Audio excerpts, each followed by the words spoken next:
There have been whispers in the Vatican about what's next for the Catholic Church since Pope Francis was hospitalized on Valentine's Day. The papacy has been swirling in financial distress and dealing with controversial candidates, so we're all waiting to see whether this is goodbye or if the Pope will make a full recovery. So the 88-year-old pontiff was hospitalized in Rome 3 weeks ago with bronchitis, which developed into a respiratory tract infection and pneumonia in both of his lungs. And over the past days, he suffered multiple respiratory episodes that required oxygen to help him breathe. And whenever the Pope dies, he'll be buried in a single coffin made of wood and lined with zinc, which helps preserve the body.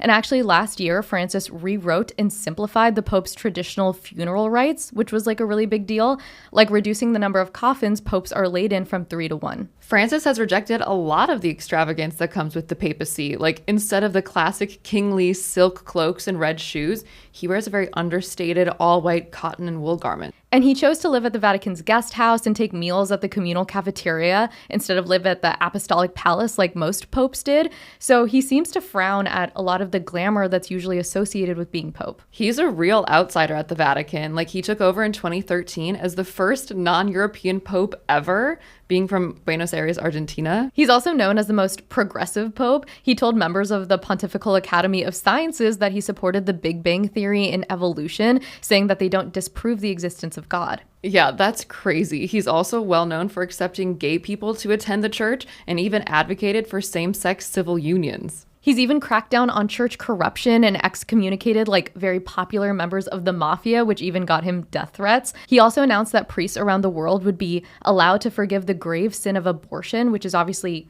a huge step in the Catholic community. Well, most recently, he's spoken out against mass deportations, and he has a history of meeting with refugees and visiting humanitarian crises. He's warned the world of the dangers of climate change, expressed support for breastfeeding in public, and even denounced the death penalty. And so for all these really boundary-breaking moves and more, he was named Time Person of the Year in 2013 and even nominated for a Nobel Peace Prize in 2014. While he's been applauded for pushing the church forward, he did stay true to one of its traditions, covering up sexual abuse.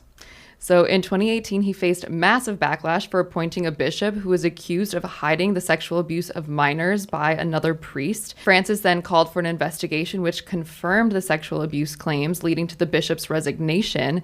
And the Pope acknowledged serious mistakes in his handling, saying he felt pain and shame for the crucified lives of the victims, and he hosted 3 of them at the Vatican. But there's unfortunately more. In 2018, a grand jury report described the actions and cover-ups of over 300 predator priests and their 1,000 underage victims. A week later, the Pope acknowledged the church's failure to act and asked for forgiveness.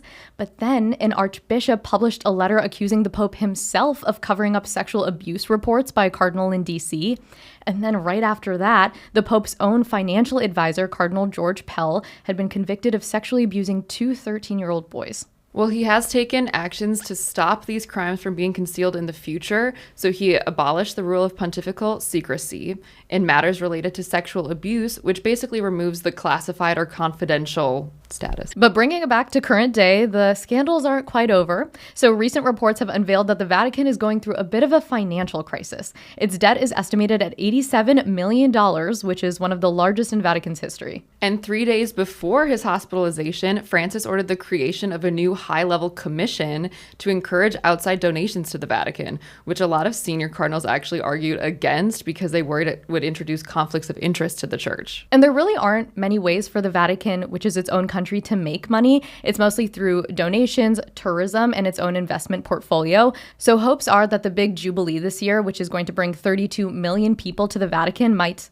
offset costs, but it's not looking great, which is a problem because it means that the Vatican would have to limit its charitable works and downsize its diplomatic presence around the world. This all begs the question, will Francis be here to oversee these changes, or will it be his successor? And who will his successor even be? I mean, some names are being floated, like Cardinal Sarah, who compared LGBTQ to ISIS and Nazism. Oh, great. And then we have Cardinal Burke, who's actually American. He's openly pro-Trump and said Biden shouldn't get communion because he supports abortion rights. And Hungarian Cardinal Erdo that said during Europe's migration crisis that taking in refugees amounts to human trafficking. The most progressive candidate is Cardinal Tagle, who's known as Asian Francis. He speaks a lot about helping the poor, and he supports gay, divorced, and remarried Catholics getting communion on a case-by-case basis. To get the scoop on the candidates, details on the secret process of voting for the next pope, and just where the Catholic Church is heading, we spoke to Cecilia Gonzalez-Andrew, professor of theology at Loyola Marymount University. She's also president-elect of the Academy of Catholic Hispanic Theologians of the United States. With Pope Francis so sick in the hospital right now, can you kind of tell us what the mood is like in the Catholic community right now? It's this joint mood, like how you would feel with a beloved relative who's sick, right? That you're really concerned and you're praying for them. But it's bigger, right? Because our world is in such a terrible state right now. And he has been such a global leader for peace and for equity and for all of these amazing things. I, for one, and I know a lot of my friends do, feel like a light would go out in the world with him. When you know him personally, he's like this super approachable, warm grandfather. And then you also have to like flip your head and say, and he's the leader of over 1 billion people in the world. So let's talk about his legacy. Not saying it's over yet, but what it's been already. We know he's known for pushing the church forward in so many ways. Can you tell us about some of them? I think one of the most important things about Pope Francis is that he has kind of pushed us back to the beginnings of the church, if that makes sense, right? We started out as this group of people ignited by this amazing vision of Jesus Christ, who really loved without any conditions and who communicated that kind of a God. And how do we get back to that when we've had so much stuff just get in between us, 2,000 years of stuff, right? The thing that I think he will be globally, historically remembered for is his care of the earth and how he focused us on what he calls our common home, el hogar común. It's the cry of the earth and the cry of the poor. I mean, as recently as the 10th of February, he wrote a letter about the care of migrants, right? Migrants and refugees, the plight of the most vulnerable. And then, of course, the change he has made in elevating women. That has been monumental. For some people, it's going to be, well, it hasn't been fast enough. But again, he's changing structures. And so he has brought into leadership women, and he has put them in positions where only cardinals used to be. And he's also engaged us as thinkers, and I mean, I was one of those people he brought into his personal office to have a conversation. We did read last year that Pope Francis changed and simplified a lot of the Pope's funeral rites. So can you tell us a little bit about the new funeral rites and what the response was in the community? One of the original titles of the Pope is Servant of the Servants of God. Why are we doing all of this stuff that treats him like an emperor? And then even to the point of where he doesn't want to be buried at St. Peter's Square, but he wants to be buried at Santa Maria Maggiore, and it's in the middle of the neighborhood. His tomb is here in the middle of the people. What is the Pope election process like? I'm a woman. I'm outside of it.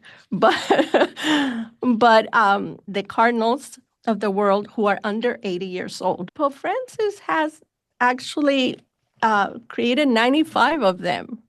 And there's 130 that are going to be in that electoral process. So they will come together in Rome, but they do go into a secret process. More than anything, it's for the quiet necessary to be able to listen to the Holy Spirit who's speaking, who is moving our hearts. They will be secreted in the Sistine Chapel, and they will be voting in there. It normally will start about a month after a pope either resigns or passes away. They will take votes, secret votes in prayer before the image of the Last Judgment by Michelangelo.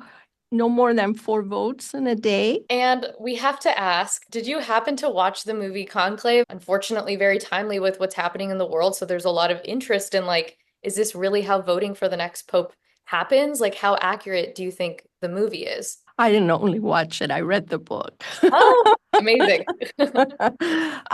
And of course, having been inside the papal palace and all that, I felt it was actually very accurate. I thought that they were very careful about following all of the protocols. One thing I would quibble maybe a little bit with the film is that the lines are drawn very clearly on political ends in the film, right? And so you've got a very, very clear liberals and very, very clear conservatives.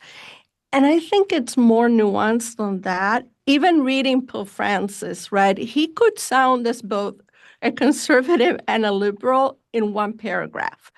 And that's because it's the gospel. It's not an ideology. And so I think that's the place where if I had been working on the film, I would have said, let's nuance that a little bit more and show that. So, our last question for you. We've been reading some articles and seeing some rumblings. In your opinion, who do you think would be the top contenders to be the next pope? I don't think that's something I can do, and I'll tell you why. Because it's up to the Holy Spirit. The Holy Spirit blows where the Holy Spirit will. I would rather think about praying that we have a next pope who will really lead the world into a new space. I guess like knowing though the cardinals and the candidates and the runner-ups, the fact that the Pope doesn't just lead like the religious way forward, but also like has such a strong like political and global stance, do you not have hopes kind of? Yeah, no, and you're absolutely right. And I think that is the greatest concern for us, right? Is for me, I would love to again see someone from the developing world who has had that depth of experience of being in marginal societies, who can address that and really feel it with the community. I think it needs to be someone, hopefully, who is charismatic, like Pope Francis has been, right? Who can just kind of rally people around. Pope Francis loves this gesture. He likes to do this, which is to bring people together.